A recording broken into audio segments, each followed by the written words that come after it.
What's going on, guys? I want to welcome you to this special module that I'm doing. I'm really passionate about this one because this one I'm going to give you a complete layout of what can help you grow on TikTok in May of 2020. These are going to be all the most up-to-date strategies and posting techniques and growth techniques that I can give you right now that's going to help you grow in the current time. First things first, one of the biggest focuses that I'm finding to grow in 2020 is consistency. Most people that I see growing at exponential rates, getting to the million follower count, really starting to gain traction, are people that are posting more frequently. The algorithm seems to favor those who post consistently every day, and even more for those posting multiple times a day. So my recommendation to you is that if you can feasibly do it and produce that level of content, posting 3 times a day will definitely help you in the algorithm. Hashtagging. That's a huge misconception around hashtagging on TikTok. As opposed to Instagram, where you find hashtags being used to get you that initial bit of exposure and to really get your content out there, on TikTok it works a little bit differently. Not only is it for exposure, but it's for categorization, like categorizing your content, right? And the reason this is so important, because if you're trying to grow, you want to make sure you're using hashtags that are relevant to your content and who you are and who you want to be on the app and what's important for your niche. For example, if I'm in fitness and sports, I don't want to be hashtagging random things just because they're popular. For example, I don't want to hashtag whatever's trending, whether it's like beauty, whatever, and when my content is definitely fitness. And the reason I say that is because I'm finding a lot of people are just thinking that if they post popular hashtags with their content, even though it's not relevant, they think that that's going to help their content get boosted, in which case it can actually hurt you, can actually have a negative effect. And that's why it's so important, is that you want to make sure you're using relevant hashtags. It's more important to use a relevant hashtag to your content than it is to post a popular hashtag. And that's going to be really valuable because you're telling TikTok who you want to see, who do you want to see your content, right? I want fitness lovers to see my fitness content, not just whoever's on that popular hashtag. And that's important because of the algorithm works is that it's going to be pushing your specific content to creators and to fans that are relevant to that hashtag, right? And it goes in pools, right? So when you first post, based on that, the first couple of people that interact with your video, that determines whether TikTok is going to push it to the next bigger pool of people, and that's how you get to virality. So if you post a hashtag that alludes to something other than what the content or what your niche is actually about, it can actually hurt you more than it can help you. Next thing is, as it relates to hashtags and captioning, is your captions too. People don't realize, but in your captions, it actually impacts how your video is perceived, right? Because in TikTok's algorithm, they actually read the words in your caption to determine who to show your content to. For example, if I made a makeup tutorial video, for example, not that I would do that, but say if I made a makeup tutorial video and I talked about here's my new makeup secrets, and then put that in the caption, and I didn't put any hashtags, TikTok would automatically recognize that I talked about makeup in that caption and then put that to makeup artists, or automatically start filtering that and exposing that to people that are in makeup. So I definitely encourage you guys to pay attention to the captions that you're using as well, because honestly, captions alone can get you that for sort of discovery that most of us are working to, and especially when it comes to creating. And then one caveat that I want to slip in here is that I've seen multiple videos go viral without using hashtags at all, and just having a caption. So take that with caveat, because it does. I've seen it work both ways, but make sure that always, whether it's your caption or your hashtags, make sure it's relevant to your piece of content and your niche. Participating in trends. Now, this is something that a lot of people, especially you guys watching this, are going to struggle with, is that, you want to grow on TikTok, yet the problem is you don't necessarily want to participate in all of these crazy trends that everybody is doing. Like, you don't want to do dance challenges necessarily, or you don't want to have to do the green screen challenges that everybody's doing. But I will say it is key for you to participate in these challenges in order to grow, because this is how you're going to get on the explore pages, and this is how you're going to get on the For You pages and get discovered by new audiences. But the secret and the way that you guys can have your cake and eat it too is to participate in these trends, but find your own ways to participate. There's plenty of ways to participate in trends, popular trends, whether it's like transition videos or work from home or quarantine, that are more general trends that you can participate in, but still not lose your brand identity or your niche identity and participate in. And I'll show you a few ways, while I'm talking now, so you can see what that can look like. Whether, for me, it's cosplay. I do a lot of transition videos.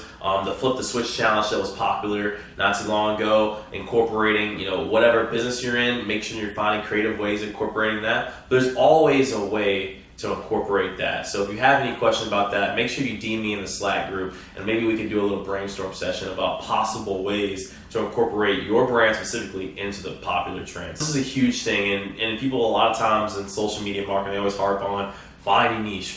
You have to find a niche. But I find that most people don't go into an explanation of why finding a niche is so important.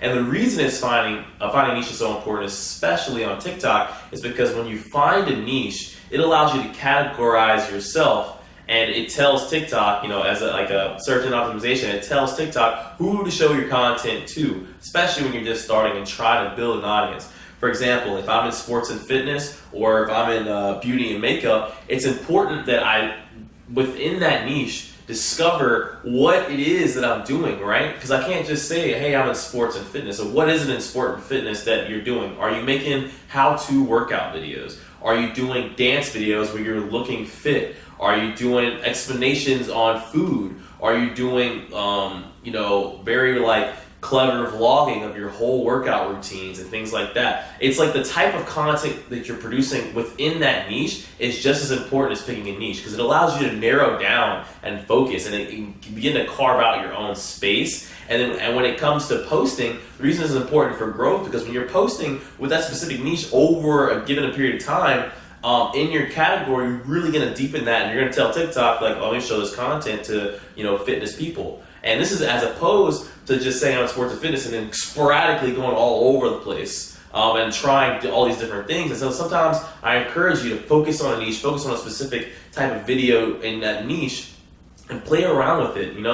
Make that the bulk of your content, especially as you're just growing, before broadening out and getting into more of these broader spectrums of your specific category. About is engaging with your audience. Right after your post, you probably hear this a lot too, but I really want to stress the importance. It is important to engage with your audience and comment on the most recent comments, at least 5 to 10 minutes right after you post. Go in there and comment, engage with your audience, show that you're alive and you're actually responding, because that's going to encourage more people to comment. And as you know, when you encourage people to comment, especially in those first 5 to 10 minutes, it's going to increase the engagement rate. If you increase that engagement rate, that's going to tell TikTok that this content is performing really well. Let me push it to a bigger and wider audience, and that's what's going to lead you to grow and ultimately get more followers and build up your community. The next thing I want to talk about is going live, and this is huge. As I've talked about it before in the earlier modules,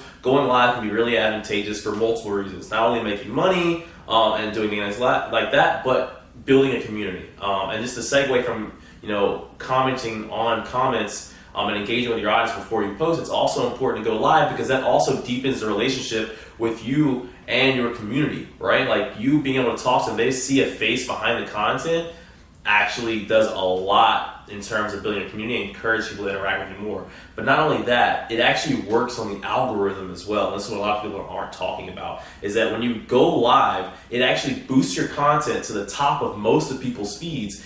And if you go in your notification section of anybody you're following, as they're going live, their going live thing is going to be at the top of your notifications. So it's not only going to top of your feed personally when you're scrolling through your pages, through a piece of content, it's going to be at the top of your notification feed.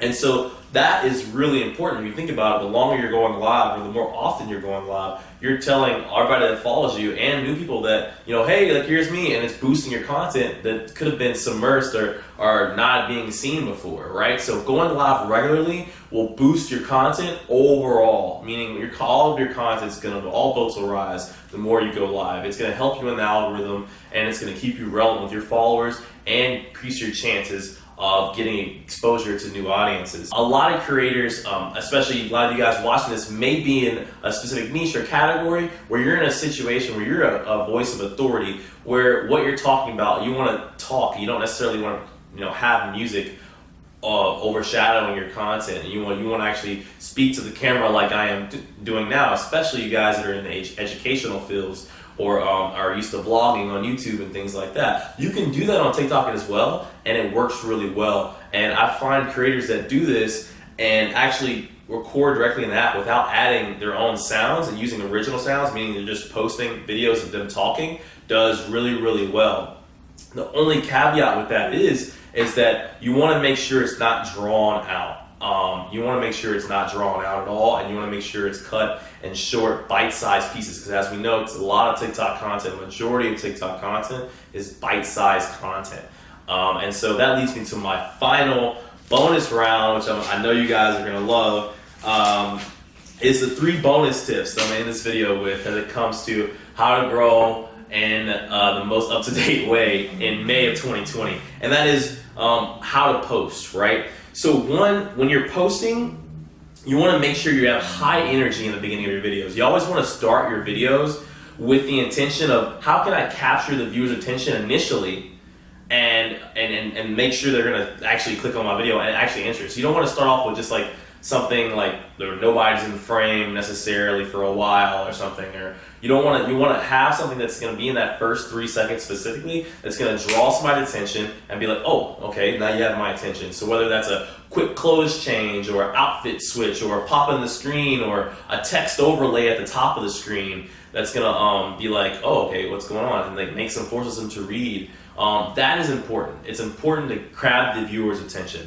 And the second thing is to build the anticipation, tell the story, whatever it is, once you capture that attention, you want to build anticipation. So if it's me specifically, and say if I'm in the fitness space, and I'm like, I pop in the frame on the first 3 seconds because I want to capture their attention, and then I have the text that pops up and says, boom, boom, like, hey, I'm about to show you the best way to get 6-pack abs. And I pop it up on the screen, the text overlay, as I talked to you guys before. And then I begin to show them the process slowly develop over time and build that scenario up. You'd be like, first, you need 2, you need and like that, in terms of like educational, that works really well. And that's what I mean by anticipation. Same way goes for any kind of filming or funny skits that you're doing as well. You want to make sure that the first 3 seconds is something that's going to be like, oh, this is interesting. And you want to build that anticipation over time. And that's what's going to keep the viewer and increase your watch time, which, as I'll go on in later modules, watch time is one of the biggest factors of getting your video to get to more audiences and go to that more. The third thing, and this is super huge, and I think it's something that's really helped me, it's an underrated concept, is the shorter the better. And this is for multiple reasons. One is for the rewatch time and the watch time in general. And so if you have the option between making a 15-second video or a 10-second video, I always say lean toward the 10-second video and cut it short right after a suspense finale moment, like a big moment that's going to be like, boom, what just happened? And because what that's going to do for the viewers and entice them to rewatch this video and be like, I got to rewatch that again to see what was going on there. Like it happened so quick, as opposed to having the climax of a video, like you get their attention, you build the anticipation of whatever's happening in the video, and then you get to the climax, and then it goes back down. Because after it goes back down, they have time to process everything that just happened, and then the video is over, and there's no need to watch it again. There's always an extra 5 seconds. I don't want to watch the extra 5 seconds again and rewatch it. But if you cut it at the anticipation, at the climax, I'm going to be enticed to watch that video a couple more times to really see what did I just watch. This is so amazing. I got to loop this times, and that increases your views. That increases the engagement with the piece of content, and specifically for Instagram or TikTok's algorithm is increasing the overall watch times, and it's going to increase the viewership, which is going to help your video have a higher chance of going viral and reaching a bigger audience, and ultimately help you grow and get to that million status as quick as possible. So those are my tips. Those are the lay of the land on TikTok for the most up-to-date strategies of May, as of May 2020. As you know, it's always changing, but I'm gonna stay on those changes so you guys can have all the tools and strategies necessary to continue to grow your brands and your companies as fast and the best of your ability. And so I want to thank you guys for being a part of this. I hope you guys got a lot of this session. I'm really excited about this one. And tag me on Instagram when you're watching these. Take a screenshot, tag me, let me know you're watching, let me know what you're thinking about these, that they're helpful, so I can interact with you guys. And that's at Turbell on Instagram. Just tag me, let me know, and let's get the conversation going. Stay tuned for our next module. See you guys soon. Peace.